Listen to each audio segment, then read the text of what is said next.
All right, so what we ended up doing today in class is we read for about 20-ish minutes or so, 25 minutes in our books, so make sure you do that. But then outside of that, what we ended up doing is we're kind of moving into informational and nonfiction instead of dealing with fiction. And so I'm going to show you in my notebook. So we did the fiction signpost this quarter, and then underneath it we found those different examples. But then next to it, we have the nonfiction signpost, and so we're going to take similar notes underneath this as well.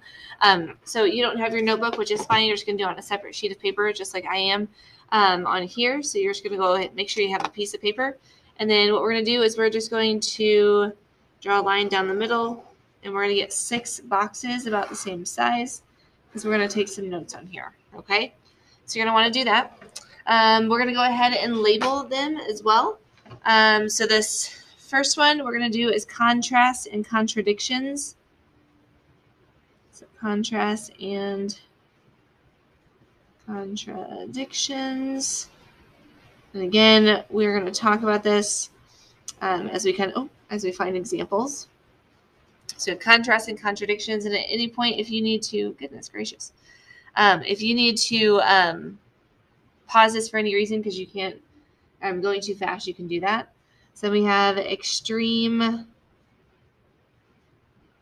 or absolute language. Okay. The next one is going to be numbers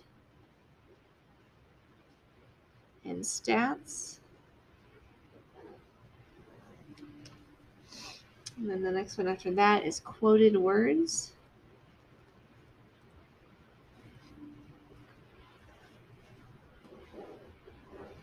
And then since we only have 5, we're only going to fill in this 5th one, which is going to be word gaps.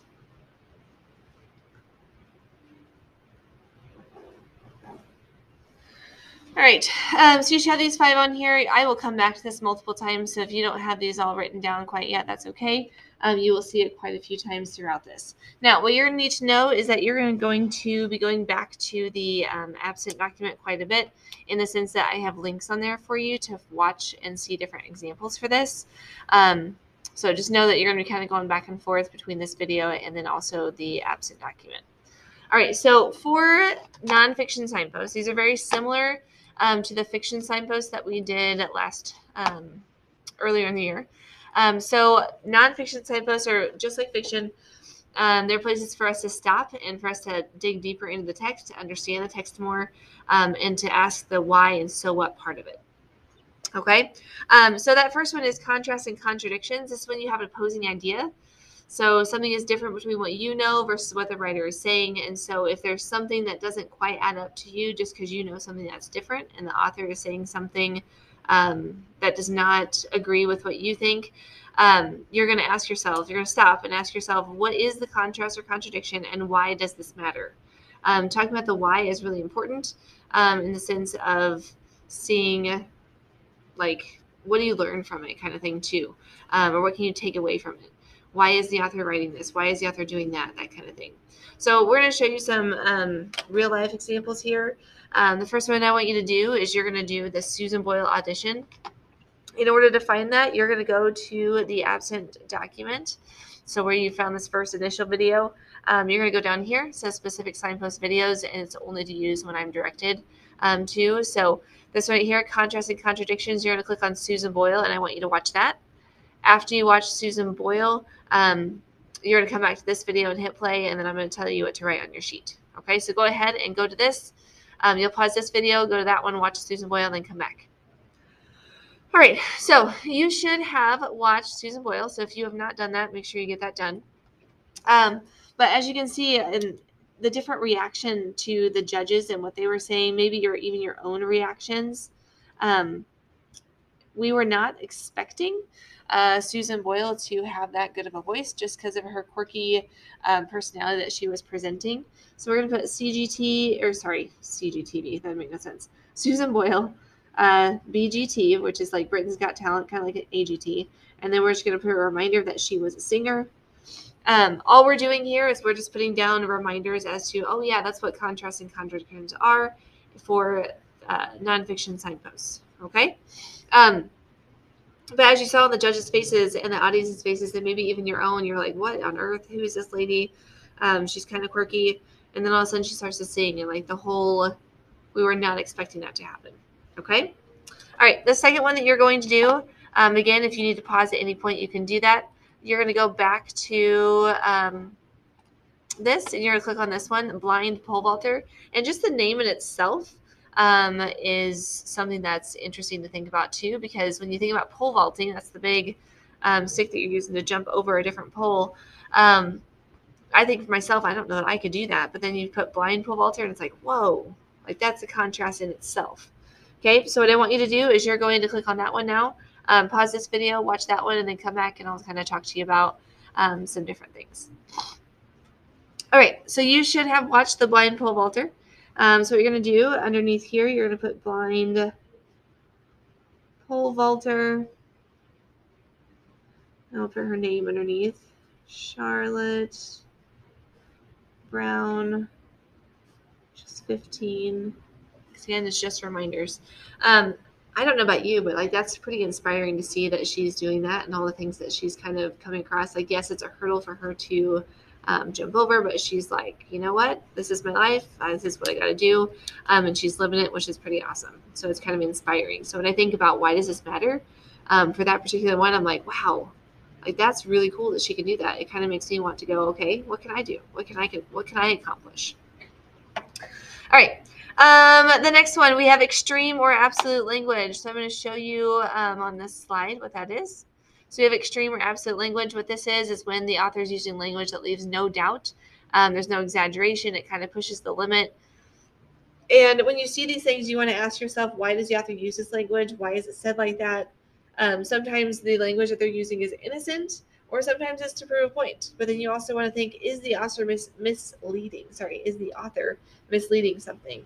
And so we're going to kind of dive into the different examples on this one, because it's kind of hard to kind of talk about in the sense of, like, yes, you're trying to get a point across, but sometimes people use extreme or absolute language and they don't really realize they're using it.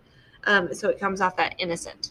Okay, so the first one I'm going to show you, and this is not going to be on those linked documents, I'm just going to show you through here since it's not a video. So this is the first one. This picture in itself is extreme. And I'll read this a little bit down here below, but this is the picture of one day at Beijing, the Capitol building, and then this is a couple of days later, the same place. You can kind of see in the background. It's the same building, same place, same thing here, the same flagpole. So it is the same place, just taken a few days apart. So in itself, this picture is extreme. All right, so I'm going to read part of this to you so you can see this. So it says, as Beijing officials issued a first ever pollution red alert, the extent of the health and environmental emergency is evident in these before and after images of the Chinese capital. The extreme measures to combat a gray enveloping haze that has shrouded the city led to school closings, factory and construction site shutdowns, among other activities, December 8th, 2015. In this composite of two separate images, the square is seen on a clear day, which is over here, and in heavy pollution over here in Beijing. China's capital and many cities in the northern part of the country recorded the worst smog. So here you go. This is extreme or absolute language. Worst smog of the year on November 30th and December 1st, 2015, with air quality devices in some areas unable to read such high levels of pollutants. Levels of PM at 2.5, considered the most hazardous, crossed 600 units in Beijing, nearly 25 times the acceptable standards set by the World Health Organization. So they're trying to tell us that this is, in fact, the worst smog. They're trying to get a point across. It was really bad. So using that extreme or absolute language of worst is helpful to get that point across, but also the picture is very extreme as well. Okay, so on your notes, what you're going to do underneath extreme or absolute language, you're going to write this. So we're going to put down Beijing pollution. And we're just going to write worst smog underneath. Worst smog. Okay. All right. So it's extreme or absolutely. Just thinking about why the author did that. So again, they're trying to prove a point, like it was really bad. Okay. All right. So then we're going to go to the next one. The next one is also going to be one that's just on here. even the title itself, I am the greatest, for him to say I am the greatest, like he has that confidence in himself, like that is extreme or absolute language. But if you know anything about Muhammad Ali, you know that he was really good, and that in that particular instance, he is trying to prove a point. So I'm going to give you a little bit of background on Muhammad Ali. He was a boxer, and he was very, very good, which I'm going to give you some background on it. But again, this title, I am still the greatest, that is extreme or absolute language. All right, so I'm going to read this just to give you a little background knowledge. I have always believed in myself, even as a young child growing up in Louisville, Kentucky. My parents instilled a sense of pride and confidence in me and taught me and my brother that we could be the best at anything. I must have believed them because I remember being the neighborhood marble champion and challenging my neighborhood buddies to see who could jump the tallest hedges or run a foot race the length of the block. Of course, I knew when I made the challenge that I would win. I never even thought of losing. So he's saying, I'm going to win every time. I'm never going to lose. He has that confidence. He has that ego about him, but he can kind of back it up. In high school, I boasted weekly, if not daily, that one day I was going to be the heavyweight champion of the world. As part of my boxing training, I would run down 4th Street in downtown Louisville, darting in and out of local shops, taking just enough time to tell them I was training for the Olympics and I was going to win a gold medal. And when I came back home, I was going to turn pro and become the world heavyweight champion in boxing. I never thought of the possibility of failing. Only of the fame and glory I was going to get when I won. I could see it. I could almost feel it. When I proclaimed that I was the greatest of all times, I believed in myself, and I still do. Okay, so again, just the title of that, and like the things that confidence in him comes across as that extreme or absolute language. But going back to what it's saying here, like he's trying to prove a point. It's not really necessarily innocent, but he's like, yeah, I am that good. Okay. So what I want you to do on your notes here, you're going to put down Muhammad Ali.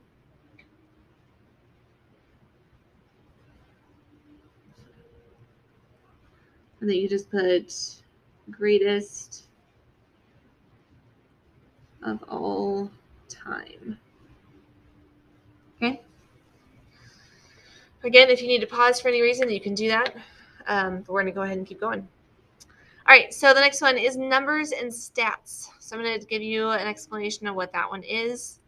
Numbers and stats, this is when there are exact numbers or amounts that help you visualize the author's point. You're going to watch out, though, because sometimes they'll have exact numbers.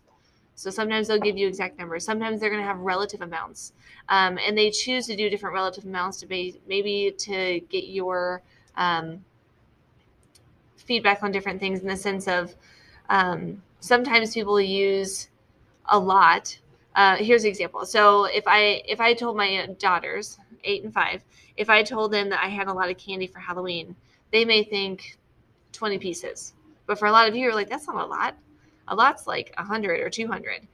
So sometimes authors will use a relative amount, such as the word a lot, and it doesn't really give a good visual for the reader. But if I use an exact number saying, hey, I got some Halloween candy and there were 500 pieces, that gives the reader more of a visualization as to how much I actually have. So when you see those different exact numbers or relative amounts, you want to ask yourself, why do they use these numbers or amounts? Is there a place where an author could have used an exact number or amount but chose to use a relative amount instead? And why might this be?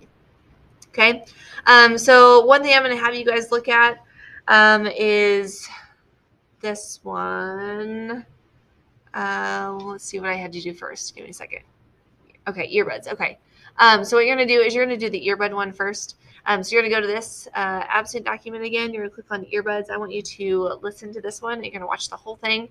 And then after you do that, you're going to come back into this video, and I'll let you know what to write down. All right, so go ahead and do that. All right, so at this point, you should have watched earbuds cause hearing loss. So if you did not do that, make sure you get that done. But what I want you to do is you're going to come over here, and you're going to write this underneath the numbers and stats. So earbuds cause hearing loss. So those specific numbers and stats they gave in there, in the sense of like 85 decibels is when hearing loss starts, and then they're saying about all the other things, everything else that they listed, they said that it was higher than 85 decibels. So what that's saying to me is, like, we're out in the world doing all these things, like we're getting hearing loss because of all things out in the world. But if I have control of earbuds, I have control of headphones and the volume that I am listening to it at. And so something that really stuck out to me was that they said for your, like when you're listening to something, to never have it greater than 3/4 of the volume. And so I know for myself, like when I heard that, I was like, okay, I'm going to take that. Like I understand that. I'm going to use that in the sense of I know this is a statistic. I have a specific number, and I'm going to use that to help me to not have that hearing loss, to kind of prevent hearing loss. Okay. All right. The next one is athletes better and stronger. So I'm going to click on this. You're only going to watch the first 3 minutes. If you really want to watch the rest, that's fine. But I am only going to reference the first 3 minutes. So you're going to click on this link. It's going to take you to that video. Watch the first 3 minutes. And then when you're done, you're going to come back to this video and I'll let you know what to write down. All right. So you should watch that. Athletes better and stronger. Just the first 3 minutes. So I'm going to write this down here. Athletes better and stronger. And then I want you to put Owens versus Bolt. Oh, I spelled this name wrong. Bolt. Okay. All right. So on this particular one, they talked about like the different a sprint. And so when you're sprinting, like, yeah, they said it was only 14 feet, but like 14 feet in sprinter world is a lot of distance between Owens and Bolt in the sense of like how that was going. But the whole point of this was not necessarily that athletes are getting better and stronger, but it's the technology behind the athlete that is getting better and stronger.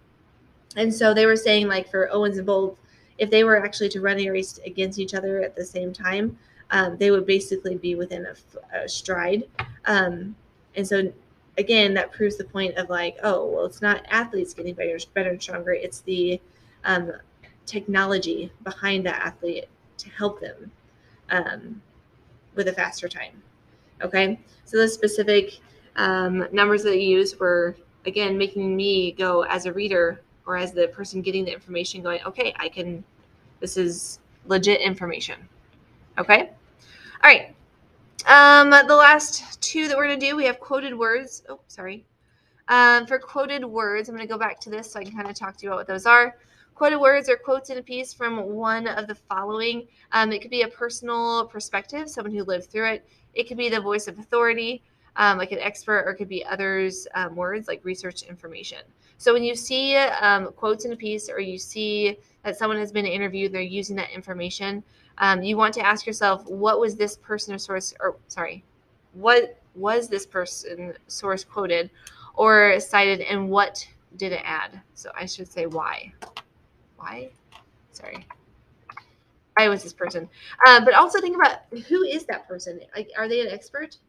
Because if you're doing some sort of like research on brain surgery and all of a sudden Mrs. Dingman pops up as a person who is quoted, I am not a reliable source on that. So you want to make sure that you're looking to find those reliable sources in the sense that you're getting that information. Okay. The one that we're going to do for this one is the CNN 10. And you're going to go to 3 minutes and 30 seconds and watch that. You don't have to watch the first 3 minutes and 30 seconds. You're going to start it at 3 minutes and 30 seconds. So again, you're going to go back to this document right here, and you're going to click on this link, and you're going to start at 3:30 to kind of see what that information is. Okay, so do that and then come back and see me.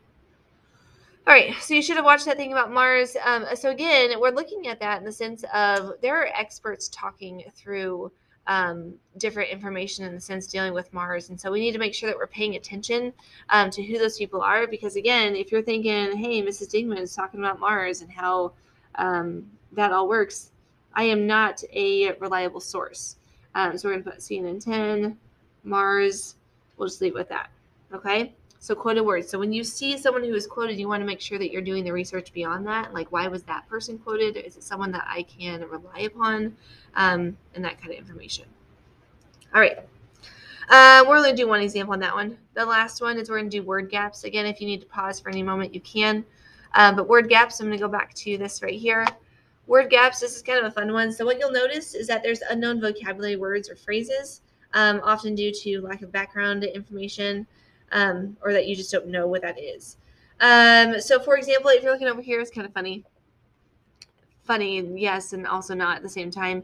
But there's a text between a kid and the mom. It says, "Your great aunt just passed away, LOL." And then the kid's like, "Why is that funny?" "It's not funny, David. What do you mean?"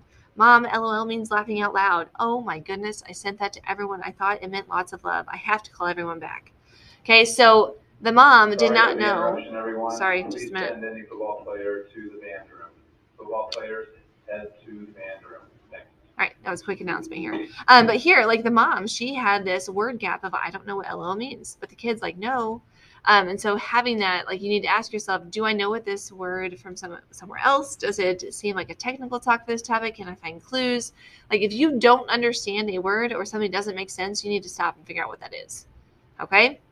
So the one I'm going to have you guys do in this particular one is the Dad Guesses Teen Slang. This is kind of a fun little video in the sense of that you all, younger, have a different teen slang and adults don't understand it. So you're going to kind of watch this dad go through this portion. So what you're going to do is you're going to click here, Dad Guesses Teen Slang. You're going to watch this and then come back to me and I'll let you know what to write down. All right, so you should have watched the Dad Guesses Teen Slang. Kind of fun to watch in the sense that the dad's really confused on some of them. Some of them he gets, which is good. So I'm going to write this down. Dad Guesses Teen Slang. But it's kind of interesting to say, like, because again, you'll notice this too. Like, you'll say things, and like sometimes us as teachers, we're like, "What do you mean?" Or like, you're the adults in your life, you're like, "What?" But then vice versa, your adults say things, or a teacher says something, and you're like, "What does that mean?" So if you don't know, you need to stop and ask. You need to figure out what that is, because that's going to help you a great deal in the fact of like understanding and comprehending what is happening in the text, especially if you're doing like an informational. Like in science and social studies, there's a lot of terms in there that are new to you this year, and you want to make sure that you understand it, because if you don't, you're just going to be lost.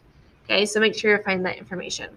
All right, so what I'm going to have you do is this. You need to take a picture of this and send it to me so that way I know that you did it. You'll bring it back to school, and what you'll do is you're going to actually, I'm going to put this up here. You'll tape this onto page 11 in your notebook, so that way you know where that is taped.